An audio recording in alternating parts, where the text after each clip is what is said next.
In today's environment, the urgency for growth, the urgency for results is at an all-time high, right? And so I think because of that, right, leadership is more important than ever because the best way to grow, right, and to sustain growth is by having effective leaders who can build leaders. Welcome to the Confident Podcast. I am Lisa Tarkington, your host of this podcast. If you found yourself hitting play on this podcast, it means it was meant for you. My goal is to help empower and guide you to become a better version of yourself through conversation, advice, and tips that are real, vulnerable, and authentic. I am excited to have you join this journey with me. So let's get started.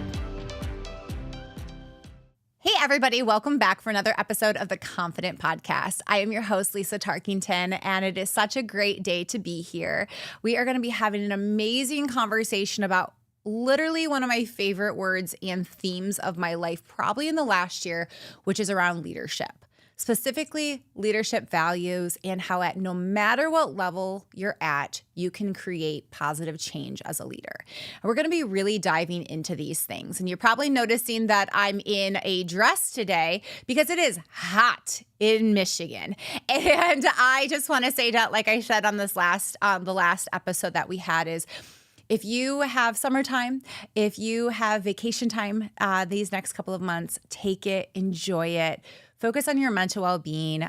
For us in Michigan, this is the only time where the sun is out all the time. You should really take advantage of it because I know that I'm still working on practicing what I preach when I say this, but work will always be there. But it's important to know that summers like Michigan don't always happen for too long. And so to take advantage of it as much as possible. And so that was just kind of my PSA I wanted to throw in there before we start today's conversation. So back to leadership. So this conversation is going to be awesome. We're going to be talking about values, like I said. But I think one of the things, too, that I really want to preface is that I have been a leader my whole life in different forms, in different varieties of my life. I would say I'm the most confident leader I've ever been now with where I'm at today. And you guys have heard a lot of these podcasts that I've talked about putting my ego aside, being able to take feedback, being able to own my story. And today is just going to kind of give you another glimpse into what that looks like for me as well. But I am not doing this alone today. Sure, I love leadership and I could talk about this all day, but how cool is it when we get to bring guests on who are also experts in this area? And so we are going to bring on my new friend. I'm going to call her my new friend because I feel like we are long lost cousins, friends, and family. So Jenny Floros is a founder and a leadership advisor and coach. So Jenny, thank you so much for joining us today. Thank you for having me. I'm very excited to talk about this topic as well. It's close to my heart. Love that. And I love meeting other people that know how important leadership is. So could you give our audience a little bit of background of not only kind of experience that you have, but also why this is important to you? Sure. Wow. It's interesting. When I started my company a little over a year ago, Advanced Forage Consulting, and I started it because of my passion for leadership development. And when I started to assess my life a bit, right? Reflection's big, right? Yes. When I started to reflect on what I wanted the next chapter of my career to look like and what do I want to spend my time doing, that reflection led me to the clarity I needed to build this business, because leadership development and leadership as a whole has always been a component of my life from early as grade school. Like when you really start to reflect different chapters of your life, that stood out the most. And I wasn't then surprised that it played such a huge part in my 30-year career. It started in marketing and then sales. And being in the corporate world, leadership can be defined in various ways. But I want to spend the next chapter of my career really, really helping develop managers into leaders and help companies unlock that leadership potential in their employees. I love that. And it's funny because I think in my whole life, I've never noticed how much it's needed now more than ever. And I don't know if that's just a shift of cultures and or just my growth in general, or it's just a trend across all boards. So what would you say is kind of like the theme right now with leaders? Yeah, I think it's challenging now more than ever because the landscape is different. Mm, There's really not a lot of room for trial and error in today's environment, yeah. right? Yep. In today's environment, their urgency for growth, their urgency for results is at an all-time high, right? And so I think because of that, right, leadership is more important than ever because the best way to grow, right, and to sustain growth is by having effective leaders who can build leaders and who can get to the numbers faster. So I think that is my opinion. That's my take as to why it's more important now than ever before, because it's needed more now than ever before. Yeah. And like, I just kind of wanted to click my fingers as you were talking. Like, we have this instant gratification of like, I need it now. I need it now. And I remember going about a year ago, I had a conversation with one of my former bosses, my former leaders. And we were just talking about a project that we were working on. And she said, remember when we were working on that project and they wanted results right away? She's like, I had to fight for our team and saying that it's going to take 2 years before you see results. And I look at them now and I think about, I'm so proud of her for saying some of the things that she said because she set us up for success. I see what they're doing now, what that was 5-6 years ago, and they're soaring beyond belief. But she had to have the skills to speak on that, which is so crazy to think that people want those results now, but you're right. It takes time sometimes. And it takes, confidence to Yes. stand up and be able to have your teams back and to have enough forethought to say, hey, based on my experience and based on my knowledge and being confident enough, which is why podcasts like yours and what you're doing is so critical, because these are the skills that are so important to develop early in your career. Right? People would say to me, Jenny, you're so confident in your conviction. You like when you believe in something, and especially when it comes to your people, that was such a given. Everybody knew when I was about to have that conversation to be prepared for that conversation because they knew I was coming prepared for it. And they're like, how did you develop that confidence? Right? And it's with time, like you called it, right? You're the most confident you've ever been. Well, it's a journey, right? 100%. You have to have those experiences and failures, right? The positive ones and the ones that you learn from to build that confidence. It just doesn't happen, right? But I think with time and various experiences and allowing yourself that journey to develop that, it's amazing once you reach that level of confidence. 100%. And it's a very much ego check at the door, like even just like slowing down and taking all of it in and being confident in those decisions. And so I'm going to back us up for a second and ask you, when you think of what a leader is, how do you define that? I define a leader as someone who inspires, influences, and impacts. Back in the day, if you will, I've reached a point in my career where I can say back in the day. Back in the day, those were considered soft skills, right? They were soft skills. Today, those are power skills. If you do not have those skills, you cannot be a successful leader because those skills will earn you trust. And if your team trusts you, you will be able to successfully lead them through anything. I love that. So it was inspire, influence, and impact, correct?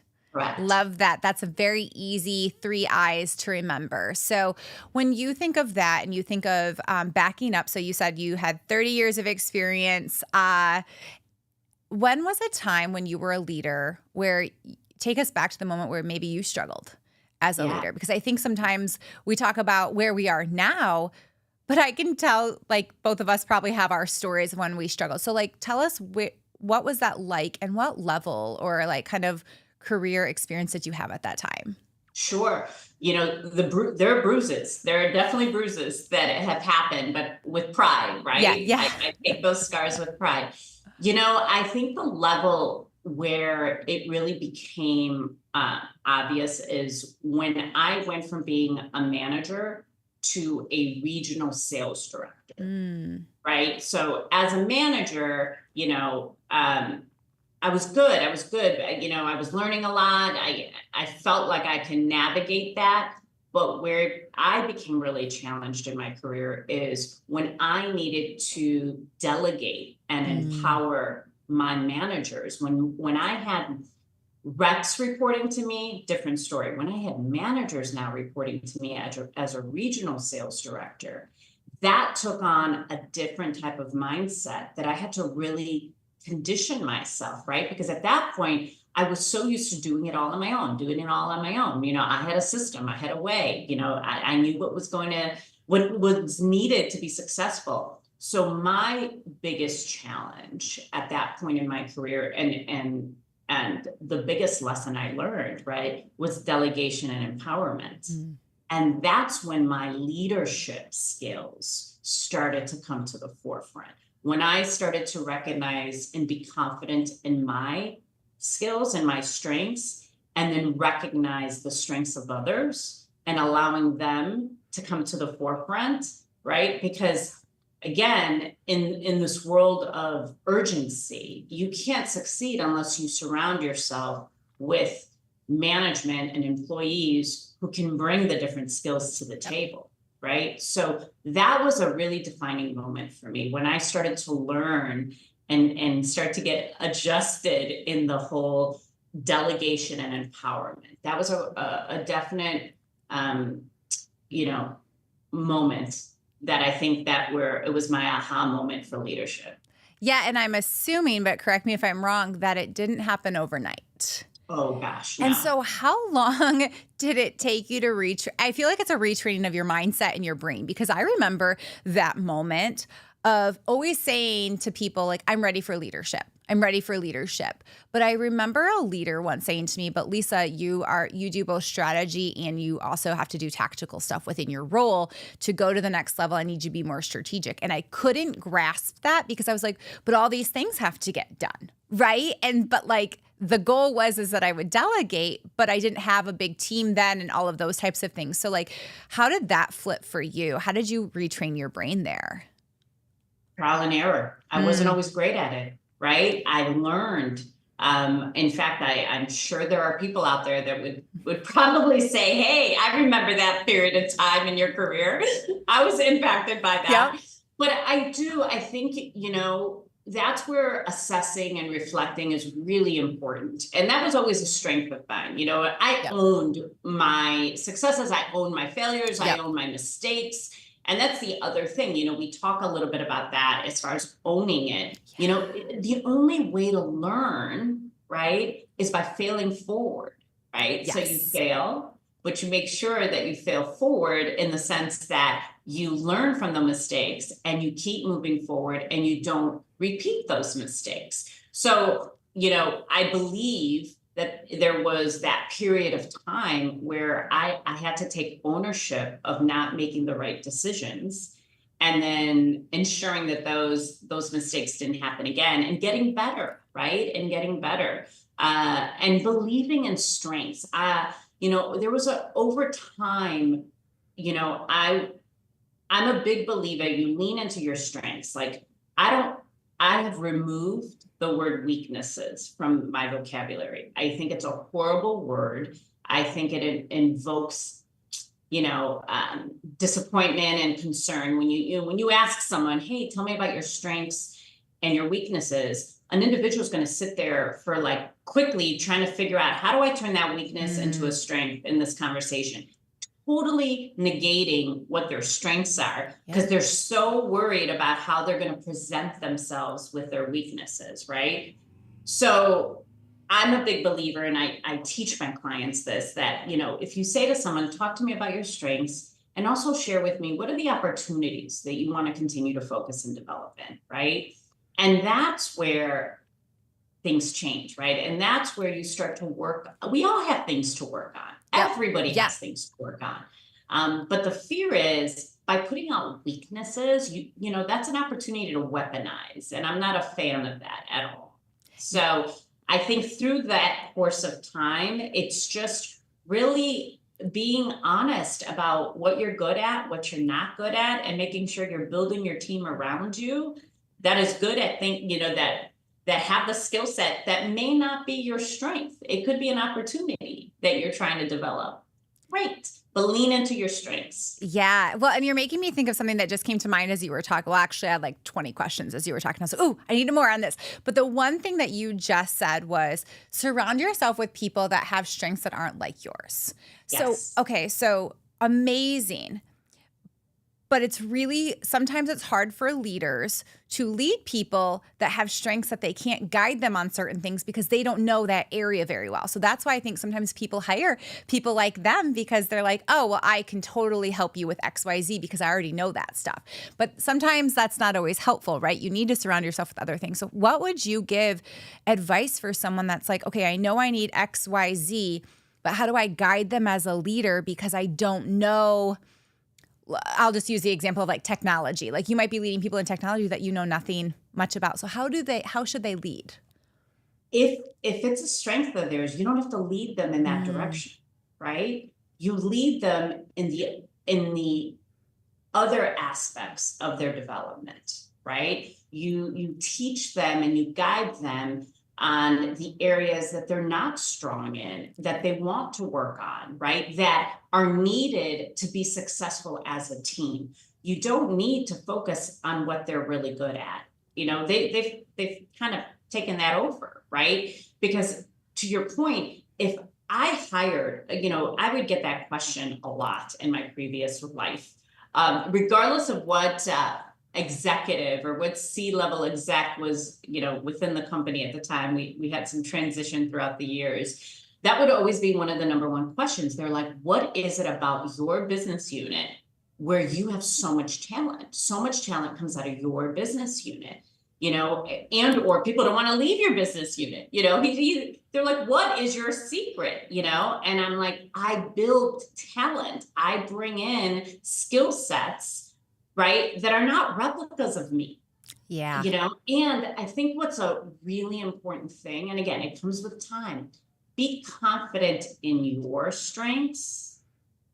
Okay, because if you're confident in your strengths, you also have to be confident in the areas of opportunity that you have as an individual, as a professional that need to be developed. And that's okay, right? But like, you don't need to guide someone who's strong in that area. Guide them in the areas you're strong in. So now that makes that individual a well-rounded professional. Love that. Well, you're making me think we did a podcast a while ago about the zone of genius, or there's 4 different zones around it. And the more that people lean into their strengths and things that they do, they're in that zone of genius. When you focus so much on also the areas of opportunity, sometimes we focus so much of our time there because we're like, well, I have to grow in X, Y, Z. But if you surround yourself with people with those strengths, you don't have to always continue to bend a way that, you know what, is going to cost so much exhaustion for you as a leader that you're not going to be able to even focus on your zone of genius. You're just going to keep like pushing that arm out, being like, oh, I long for that, but I'm focused solely over here. Yeah. And that's where joy comes in, right? We all want to lean into what we're great at, right? We want to be happy in what we do because we want to be able to deliver. Right? The best way to find joy in your job is by feeling like you're achieving, like you're making an impact, you're influencing, right?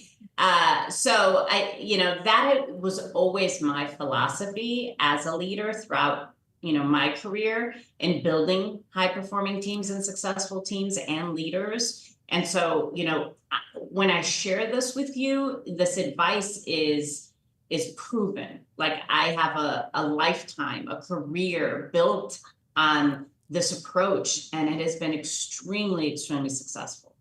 And I love that you share, like, I have the experience on it because it makes me go back to when I was younger and my dad would be like, "Ah, but I have all this years of experience. You don't understand." And I'd be like, yeah, yeah, yeah, but you don't understand me. Now having experience under my belt, I'm like, wow, I really should have listened when people that had the experience really were telling me things, right? Because Yeah. sometimes at a younger age, you're still trying to figure out who you are. You're trying to make like kind of your path a little bit. But I also look at all these people that have this knowledge. They didn't just get there to where they are without having failing forward, having those opportunities as leaders. And so just love that you're sharing that because it is powerful. And everybody listening in, I hope that you like understand like it is great to find mentors who have those experiences, who look at the leadership a little bit differently, and then really just kind of putting it through your lens a little bit more. And so kind of going back to my question that I asked you about, where were you struggling as a leader and like taking us back to that. So like kind of going off leadership values here for a second. So when you were in that time also to where you are today, how has having leadership values helped you along the Oh, way?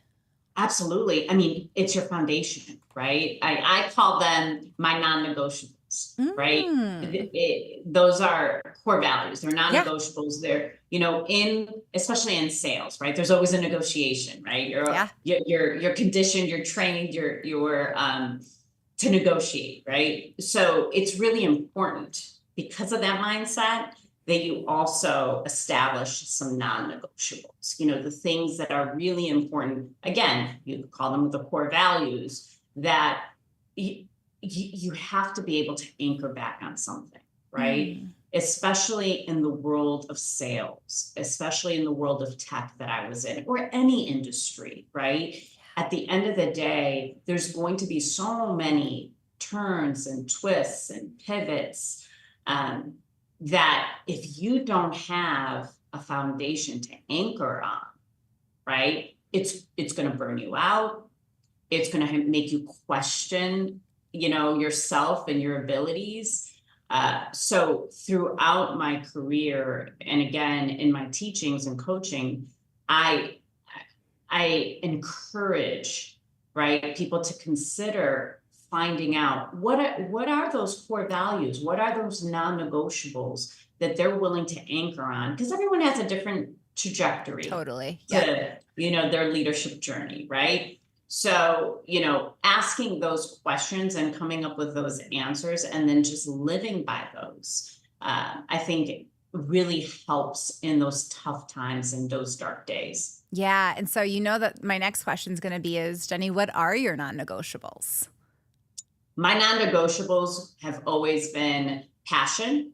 Mm. Okay, you have to be passionate. I don't care what you're passionate about, but come to the table with something you're passionate about. I'm a believer in owning it. Mm. And owning it, to me, there's a lot that falls under that, right? Owning it is trust, owning it is integrity, owning it is loyalty, right? All Yeah. of those qualities fall under really owning it and making sure that everyone understands what those are and you communicate that. I think that is huge. And then third is know your why, right? Have your purpose. That's a non-negotiable. You got to know why you're doing something. What is your purpose behind it? Because those are the three things that it anchors you, right? Yeah. If you know your why, right? If you own it, no matter what, those are all important things that no matter what happens, you don't lose who you are in the process. Love that. And then how does that all tie back to confidence? Oh my gosh, it ties back because everyone gets challenged in their Yeah. career to have to stand up for something, right? We Yep. we, we talked about it earlier in the session, in the segment. And those are all things that will lead to experiences that will earn you the confidence you need to be able to handle when those situations come your way, right? Because you really once and confidence is not ego, right? Exactly. Confidence is not confidence is something within you as an individual that gives you the inner power to lead and to be the person you want to be, Yes. wherever you want to be, however you want to be, that personally, professionally, it comes out in all aspects of your life, not just professionally, right? So again, and it's work. It's work. This is not a one and done, right? It's a constant effort. And we're not always perfect at it, right? Yeah, There are exactly. days where we have to remind ourselves about it. But I think just know your path and know why you're doing the things that you're doing, because life is short, and if you're not living it with purpose and direction, it becomes challenging. And I think today Absolutely. there's so many tools and resources at everyone's fingertips to helping them get there. Yeah, absolutely. And I love all of that because when you were talking about like even standing up and like thinking about even in just like the last 2 years, how I've had to stand up for myself, but also my team. And I think like I become a little mama bear when it comes to my teammates a little bit because I want them to succeed. I see those leadership things and then everything aligns back to the values that you were saying. And even with confidence, we really define it as like believing in your skills and your abilities and that is something that the more that you practice being a leader, you're going to have more confidence as a leader. I use this example all the time of when we first started to ride a bike, we probably all started with training wheels. And then, and then we took those training wheels off. Then we went to a bigger bike and then a bigger bike. And as we've grown, it's the same thing with confidence. You're going to start out probably with some training wheels on. That's okay. Sometimes I still need those training wheels back on, but it's like and then you're able to just grow and grow more and more. And you made another great point actually you made two great points that I want to call out. First one is the instant gratification thing. Like, leadership is a tough role. And I think a lot of people think, well, I could do it better, right? When you're in these different roles where you're not in leadership yet, you have all of these thoughts. But I also believe that I probably thought that too, right? Until I We got, all did. and then and then you get into those roles and you're like, wow, this is a lot harder than I thought it was. But it also can be very rewarding and beautiful if you put the work into it. So you brought that up, and then about the tools and resources out there. I have had a coach. I've had a few different coaches in my life since 2019, and game changer for my life. I still do a lot of online things and in-person networking, but the coach, the one-on-one, because it's customizable to me, and that has been really big for my professional development. So is there any tools or resources that you currently still use even 30 years later? Oh yeah, I mean the tribe, right? The whether they're coaches, whether they're mentors, your tribe, you learn from them each and every day. I have different individuals that I go to Mm, for advice, um, for a reality check. You yeah, know, totally. they're there for that. So they're again my foundation, right? My board of directors, as we, Yeah. many of us have heard that term. They're my board of directors. To your point, in 1 year, in developing my business, I've had two different coaches, and both of them were phenomenal. But they each brought out something different in me, and I knew that a coach, is going to take me so far depending on where I am in that Yep. trajectory. And I think that's the key. There are lots of coaches, leadership development, career development, executive coaches out there. The key is just to assess where are you in your journey and who is the best to help you take it to that next level, right? And that person may not be the same person throughout, your career. There are different people at different stages that help bring that out. And same with managers, right? Yeah.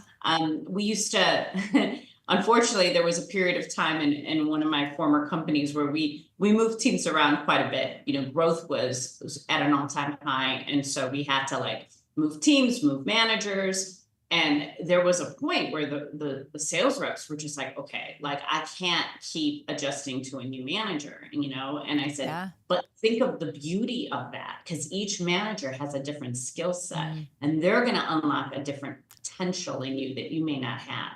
So approach it in a selfish way. Approach it like I have a new manager who's going to identify different opportunities and unlock different potential in who I am as a professional and how I can achieve and grow in my career. So again, it's all a mindset and taking advantage of a situation. And I think, that's really important, is to just tap into the different resources based on where you are in your trajectory. And that could be podcasts, that could be investing in development, whether it's a career coach, a leadership coach, an executive coach.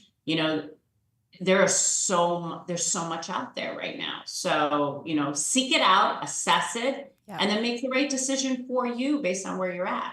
Yeah. And I'm going to go back to what you said right in the beginning is for you even had to sit down and reflect. And I think now more than ever, I was just having this conversation with a friend of because I have so much self-awareness now, I feel like I reflect more than I ever have before. And it's a good and bad problem because I'm like, oh, got to reflect again. I need to find time for that. But there's also this opportunity to pivot when you need to pivot a lot quicker because you also are like, I know I need to step back. I know I need to reflect. I need to do all these things. And so if, anybody listening that's like in this funk a little bit, like I just challenge you to slow down, take that deep breath and grab that piece of paper. For me, I'm a visual person. I have to whiteboard it. I have to think through it. And the other thing I've had to really work on too is sometimes I want to make that decision right away. And other times it's been, you need like, I didn't sit on it. I should have sat on it. I should have thought through more because another brilliant idea probably would have came a little bit. It was last February where I was getting my certification to become a coach, and I was just longing for some more things. And I remember sitting on that for a good 6-7 months, just being like, what needs to change? What needs to flip inside of me? And it took me 6 to 8 months before knowing what that answer is. And so I think that's also something beautiful too. It's like, I couldn't just get a like on Instagram and poof, it's there. It was like, nope, that was an 8-month process. I don't know if you've had anything similar. Well, my new chapter, Yeah. I mean, coming out of corporate after, almost a 30-year career in corporate America, I consider my career journey in chapters. So like chapter 1 was my live entertainment ticketing chapter. That was my first 15 years in the industry. Then I went into the tech sector for another, almost 15 years, close to it. And so now I'm in what I call chapter 3, right? And people used to always say to me, you should consult, you should do that. And I'd be like, look, I'm not an entrepreneur. I love working for them, but I'm not an entrepreneur. Yeah. That was how I always thought. But after, you look back at your career and you say, okay, this is chapter 3 now. What does that look like for me? Where's my fulfillment? Where can I make the biggest impact? And what do I want to spend the most of my time doing, right? To feel fulfilled, to influence, to impact in the way that I know I can do it. And so that took a good 6 months for me to pull the trigger and say, you know what? After a trip to Sedona. Perfect. What a great place. My chakra aligned. I came back at the beginning of last year and I said, you know what?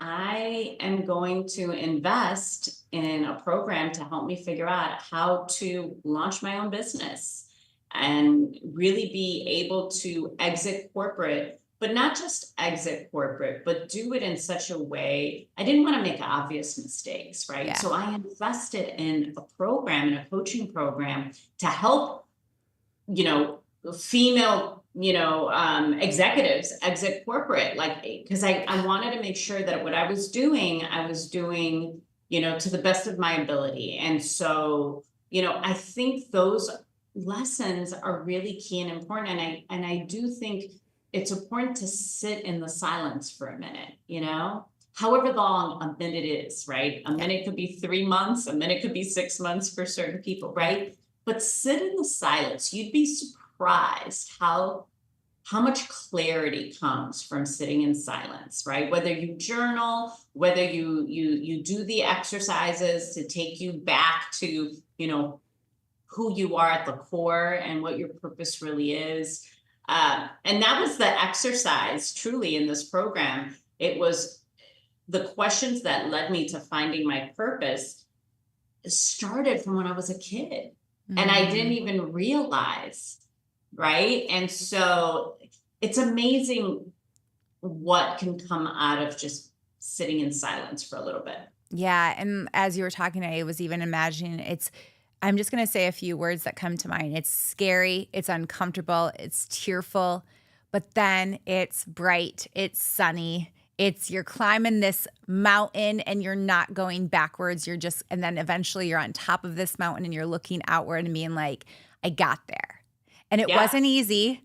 There was lots of brain power that went into it, but it's so beautiful. And I think that that's like the most incredible thing.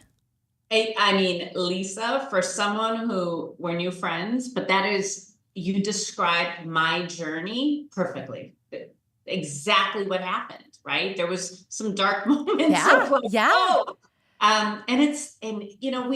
heard it, we've said it, right? But some of the most rewarding opportunities and journeys start with fear.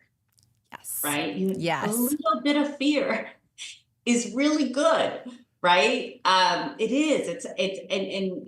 And it's important to be okay with that, to feel uncomfortable, to have a little fear, no matter what you're doing in your career.